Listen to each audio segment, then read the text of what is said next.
audiolibro El toque de la gracia.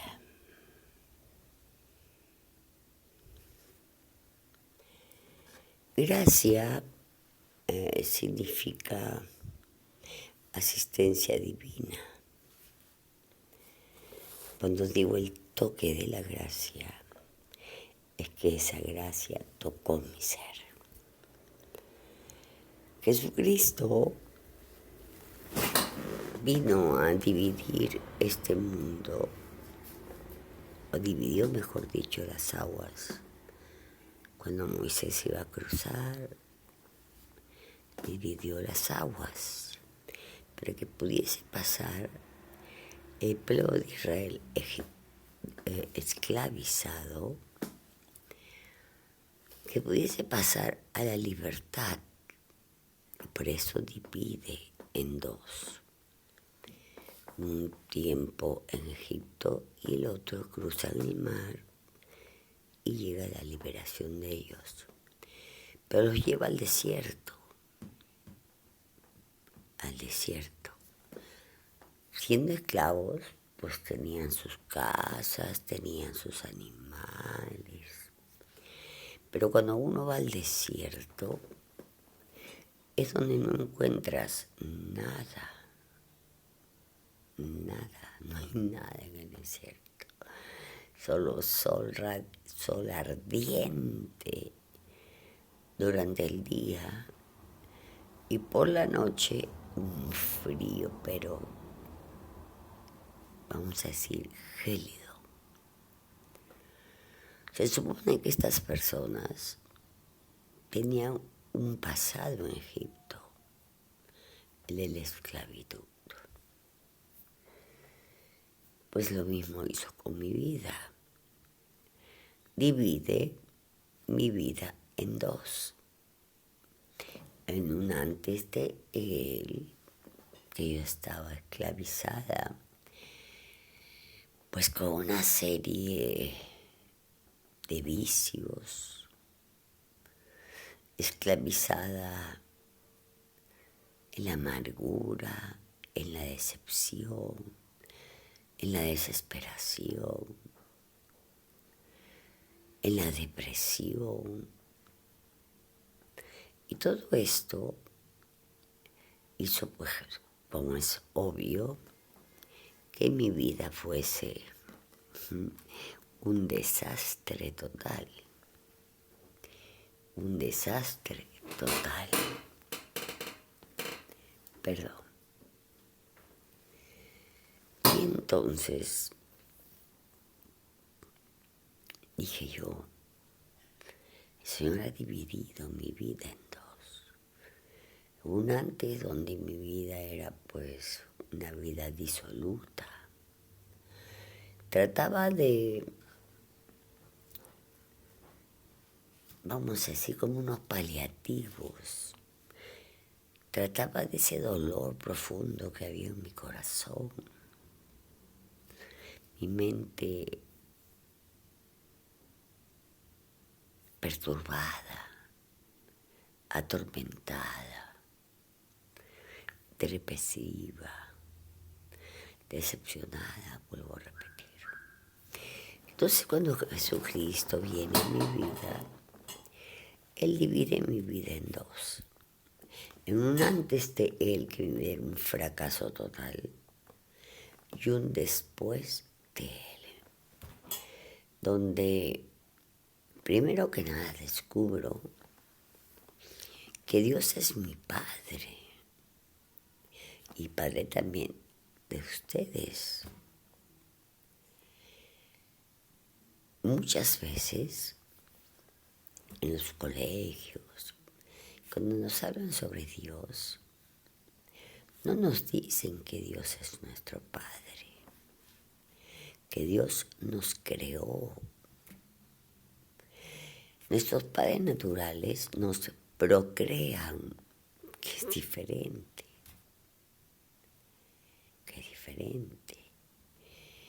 Entonces, cuando nuestros padres nos procrean, llego yo a la conclusión de que cuando uno desea un hijo, estás enamorada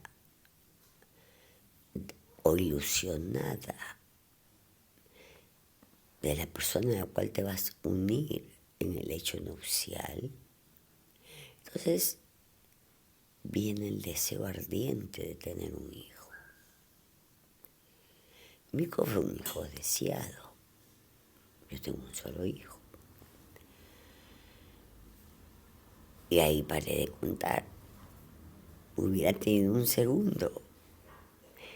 Pero resulta que ese segundo hijo lo tuve después de haberme divorciado en lo civil, como es obvio, porque en lo religioso no hay divorcio, pero sí disolución de ese matrimonio, anulación,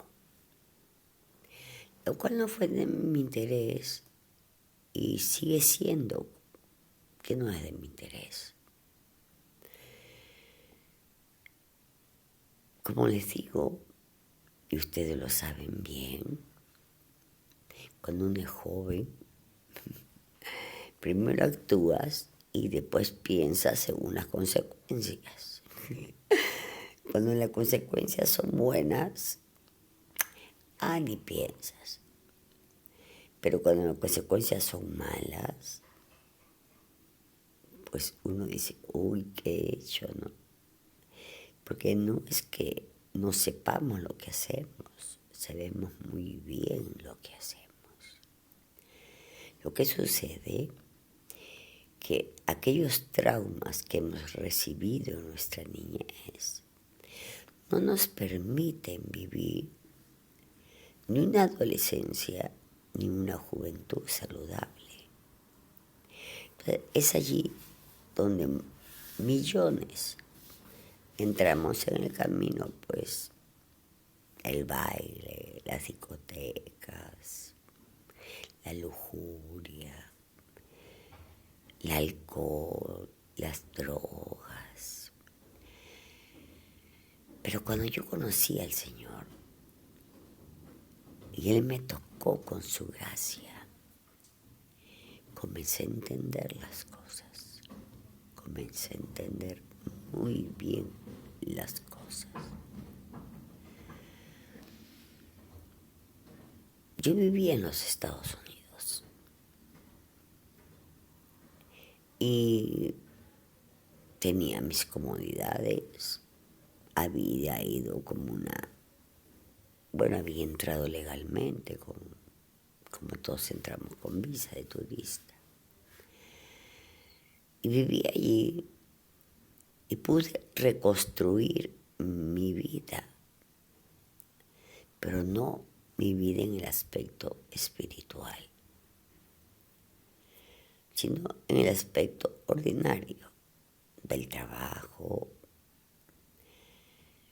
Para mí fue el mejor método y medio que Dios usó para que yo dejase toda esa vida disoluta y al ir a Estados Unidos, pues yo había dejado a quien era mi pareja aquí en mi país. Y me comencé a trabajar, a trabajar, a trabajar. Trabajaba en 2 trabajos, porque pasé por el síndrome de abstinencia, de la drogadicción, sin ningún solo medicamento. Podemos salir de ese estado, pero no con medicamentos, no, sino con trabajo. Yo se los digo esto como un testimonio, porque lo he vivido, lo he vivido. Uno no deja la droga porque te encierren, porque te llenen de medicina, que lo único que haces es atontarte, quitarte ese gusanillo, que es esas ganas de seguir en el camino equivocado. Que yo desde mis 20 años en adelante viví pues equivocadamente. Como muchos en la juventud, ¿no? Como muchos en la etapa de la juventud. Hacemos, y luego pensamos. Pero cuando ahora estoy yo en la etapa de la edad mayor, ¿no? Entonces, ahí comencé a darme cuenta de las cosas. Y ahora pienso y después hago. Viene como uno cambia. Pero esto tiene que ver mucho con mi niñez. Porque todo hijo debe vivir en un hogar establecido, como Dios manda. En un hogar con papá y mamá. Yo no viví con ninguno de los dos. Con ninguno de los dos viví. Con mi madre, corto tiempo, pero a la edad de 12 años, sí, 11, 12 años, entre los 10 y 12 años, mi abuela querida y amada, y muy recordada por mí, le dice pues a mi madre natural, la que me parió, me traes esta muchacha aquí, me traes esta niña aquí. Yo la voy a criar. Tenía 2 tías que eran solteras en aquel tiempo. Una se fue a sus estudios superiores, pero otra quedó conmigo, que es a quien yo amo profundamente. Porque déjeme decirle que fue la única persona que me dio amor.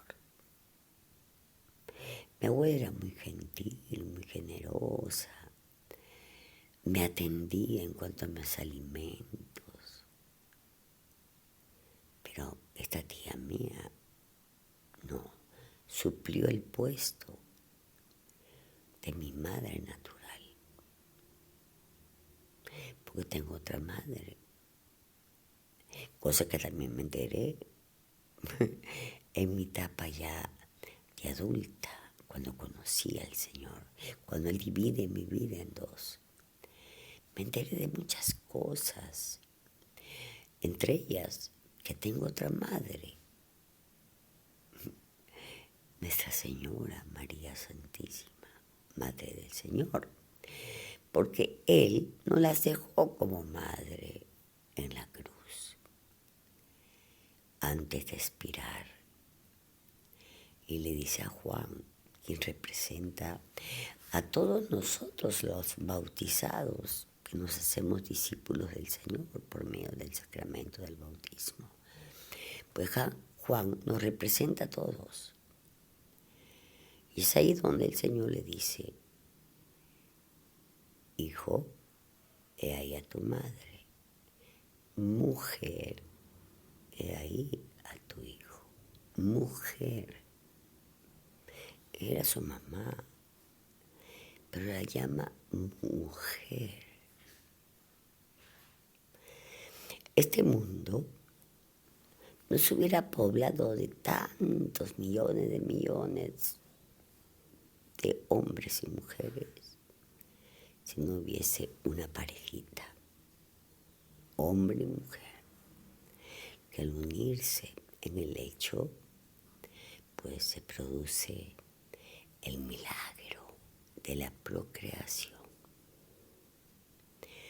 Cuando se une el esperma con el óvulo, ¡pum!, ese milagro de la concepción. Porque es un milagro, déjenme decirles.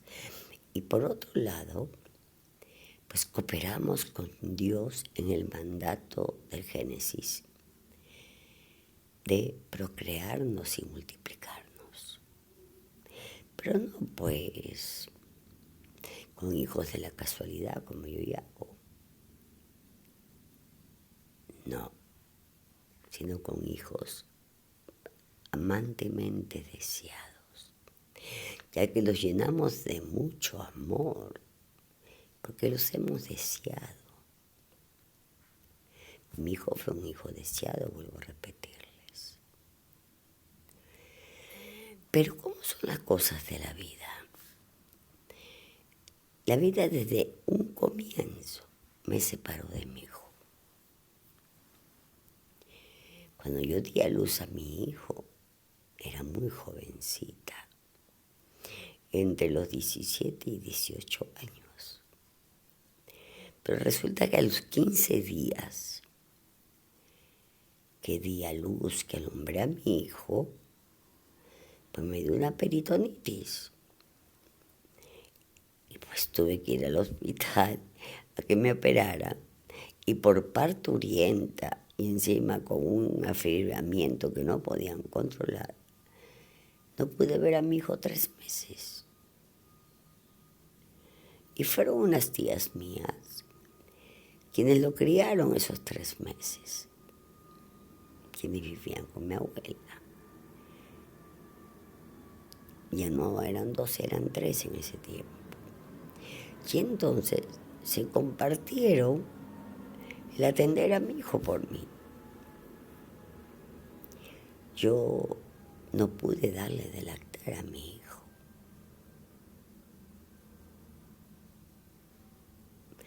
Yo estuve con mi hijo y lo crié hasta la edad de 7 años. Me divorcié muy joven de un matrimonio que en lugar de ser el día más feliz para cualquier pareja, para cualquier jovencita como yo, adolescente, fue el día más infeliz de mi vida. Ya no solamente mi niñez, mi adolescencia había sido un desastre, puesto que todo niño debe criarse con sus padres. Yo no entendía por qué me criaba mi abuela. Pero cuando uno es niño, no preguntas mucho. Solo piensas, tienes miedo a preguntar. Y entonces, volviendo a mi hijo, resulta que por estar enamorada por primera vez, no del padre de mi hijo, sino ya jovencita, a los 21, 22 años, me enamoré obviamente, de un hombre que me usó como su pantalla, ¿no? ¿Cómo puedo decir? Sí, como su pantalla, porque él era homosexual. Yo diría bisexual, puesto que yo tuve relaciones con él. No constantes, pero sí las tuve. Y este hombre lo que hizo fue usarme para esconder su homosexualidad. No digo que no me quiso mucho. Innegable es eso, me quiso mucho, pero no me amó. Y ahí estaba el detalle.